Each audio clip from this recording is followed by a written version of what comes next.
और ब्रेक के बाद एक बार फिर से आप सभी का स्वागत है। खबरों में आगे बढ़ेंगे। भारतीय रक्षा अधिग्रहण परिषद डीएसी ने बड़ी डिफेंस डील को मंजूरी दे दी है। डीएसी ने 114 राफेल लड़ाकू विमान और 6P-8I निगरानी विमान की खरीद को मंजूरी दी है। यह चीन पाकिस्तान खतरे के बीच मजबूत क्षमता देगा।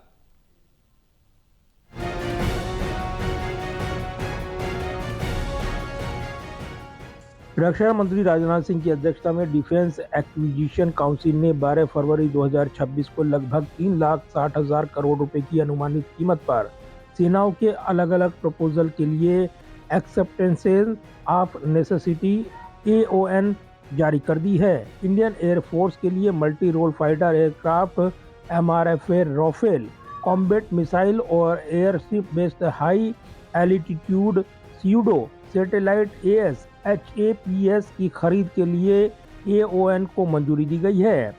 वहीं MRFA की खरीद से लड़ाई के सभी मौकों पर एयर डिमिनेंस रोल निभाने की क्षमता बढ़ेगी और लंबी दूरी के अटैक के साथ इंडियन एयरफोर्स की रोकने की क्षमता में काफी बढ़ोतरी होगी।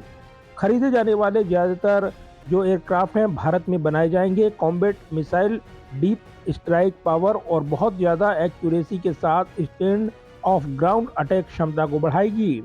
HAPS का इस्तेमाल मिलिट्री मकसद के लिए लगातार इंटेलिजेंस सर्विलांस और टोही इलेक्ट्रॉनिक इंटेलिजेंस, टेलीकम्युनिकेशन और रिमोट सेंसिंग के लिए किया जाएगा।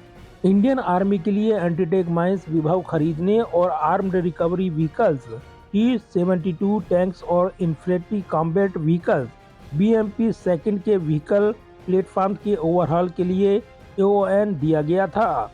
दुश्मन की मैकेनाइज्ड फोर्सेस को आगे बढ़ने में रोकने के लिए एंटी-टैंक ऑब्स्टेकल सिस्टम के तौर पर विभव माइंस बिछाई जाएंगी। वहीं ARVS T-72 टैंक्स और BMP सेकंड के व्हीकल प्लेटफॉर्म्स के ओवरहॉल से इक्विपमेंट की सर्विस लाइफ बढ़ेगी, जिससे इंडियन आर्मी की तैयारी और ऑपरेशनल असर पर इसका सीधा असर पड़ेगा और ये पक्का होगा। इंडियन नेवी के लिए 4 MW marine gas turbine based electric power generator और P-81 लॉन्ग रेंज मेरीटाइम टोही एयरक्राफ्ट के लिए AON को मंजूरी दी गई थी। वहीं डिफेंस एग्जीबिशन प्रोसीजर 2020 की मैक फर्स्ट कैटेगरी के तहत 4 MW marine gas turbine based electric power generator को शामिल करने से विदेशी मैन्युफैक्चरर्स पर निर्भरता कम होगी और इंडियन नेवी की पावर जनरेशन की जरूरतों में आत्मनिर्भरता पक्की होगी। P-81 एयरक्राफ्ट के अधिग्रहण से नेवी की लंबी दूरी की एंटी सबमरीन वारफेयर, समुद्री निगरानी और समुद्री स्ट्राइक क्षमता की लड़ाकू युद्ध लड़ने की क्षमता में काफी बढ़ोतरी होगी।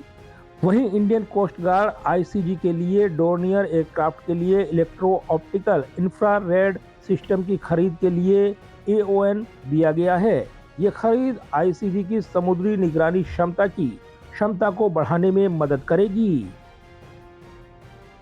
कैमरामैन विजय ब्रिज के साथ प्रदीप कुमार, टोटल न्यूज, दिल्ली।